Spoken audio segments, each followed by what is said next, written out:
Hello friends, welcome to Pandinar Samayal. இன்னைக்கு நம்ம பார்க்க போற ரெசிபி என்னன்னு பாத்தீங்கன்னா மஷ்ரூம் வச்சு மஞ்சூரியன் பண்ண போறோம். சூப்பரா இந்த காளான் மஞ்சூரியனை எப்படி பண்ணலாம்ங்கறத பார்க்கலாம் வாங்க. இப்போ ஒரு பாத்திரம் எடுத்துக்கோங்க. அதுல வந்து 4 டேபிள்ஸ்பூன் வந்து மைதா போட்டுக்கறேங்க நானு. 2 டேபிள்ஸ்பூன் கார்ன்ஃப்ளவர் மாவு, 4 டேபிள்ஸ்பூன் மைதா, 2 டேபிள்ஸ்பூன் கார்ன்ஃப்ளவர் மாவு கரெக்ட்டா இருக்குங்க. நான் இன்னைக்கு ஒரு பாக்கெட் வந்து மஷ்ரூம் எடுத்துக்கிறேன். அதாவது ஒரு 250 கிராம் பக்கம் இருக்கும் அவ்வளவுதான். 1/2 டீஸ்பூன் வந்து சால்ட் போட்டுக்கோங்க.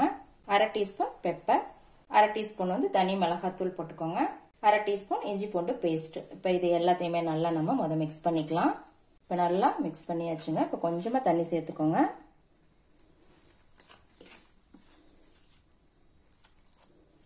இதையும் நல்லா கலந்து விட்டுடலாம். பாருங்க நல்லா மிக்ஸ் பண்ணியாச்சுங்க. இந்த அளவுல இருந்தா போதும் நம்ம பஜ்ஜி மாவு பதத்துக்கு. இப்போ இதில் வந்து நம்ம காளானை சேர்த்துலாம். நான் காளானை வந்து ஏற்கனவே கிளீன் பண்ணி கட் பண்ணி வச்சிருக்கிறேங்க. இந்த சைஸில் உங்களுக்கு எந்த சைஸ் விருப்பமோ அந்த சைஸில் நீங்கள் கட் பண்ணி வச்சுக்கோங்க. இப்போ இந்த காளானை இதில் போட்டுருங்க. இப்போ இந்த காளான் வந்து இந்த மாவில் முங்குற அளவுக்கு நல்லா பரட்டி விட்டுக்கோங்க. பாருங்க இப்போ இதை நல்லா பரட்டியாச்சு. இப்போ இதை நாம் வந்து எண்ணெயில் போட்டு பொரிச்சு எடுக்க போகிறோம். இப்போ கடாயில் எண்ணெய் ஊற்றி வச்சிருக்கிறேங்க. மீடியம் ஃப்ளேமில் வச்சு நல்லா ஹீட் பண்ணிக்கோங்க. எண்ணெய் சூடாயிருச்சுங்க. இப்போ காளானை போட்டுடலாம்.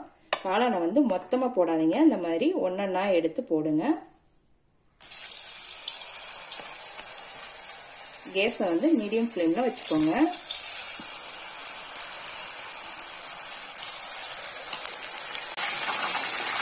பாருங்க எண்ணெயில போடும் நல்லா பொரிஞ்சிட்டு இருக்குது. தனித்தனியா போட்டாதாங்க ஒன்னோட ஒன்று ஒட்டாம வரும். அதுக்காக தனித்தனியா போட சொல்றேன்.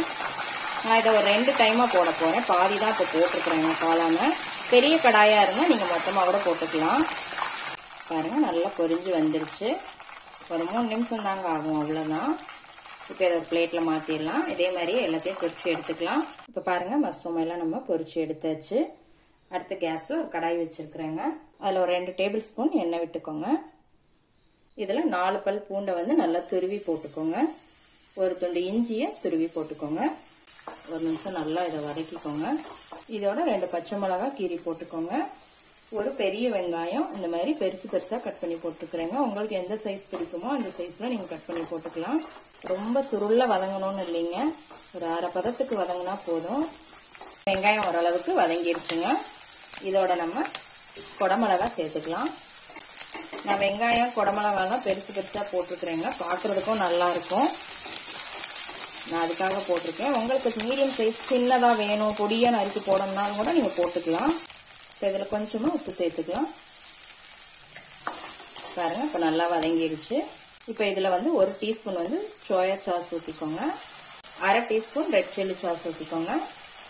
1/2 teaspoon green chilli sauce, 3 teaspoon வந்து டொமேட்டோ சாஸ் ஊத்திக்கோங்க. 1/2 டீஸ்பூன் வந்து எலுமிச்சம்பழ சாறு ஊத்திக்கிறேங்க. நீங்க வினிகர் இருந்தா கூட வினிகர் சேர்த்துக்கலாம். இது எல்லாத்தையும் நல்லா மிக்ஸ் பண்ணிடலாம்.